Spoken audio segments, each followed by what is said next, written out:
ஆசை இல்லடா, உங்க அப்பாட்ட தான்டா நானே வாங்கணும். என்னடா வேணும்?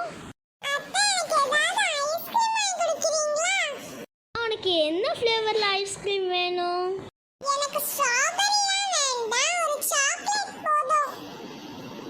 ஓகே ஓகே, இவன்ட்ட நான் ரூபாய் கொடுத்து விடுறேன், இவன் வாங்கிட்டு வருவான். அது வரை நீ போய் டிவி வேணா பாரு.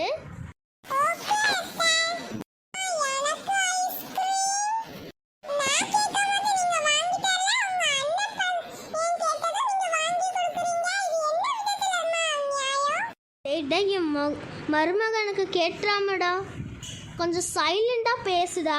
நான் அப்புறம் வேணா வாங்கி கொடுக்குறேன், உங்கள் அப்பாட்ட ரூபாய் கேட்டு.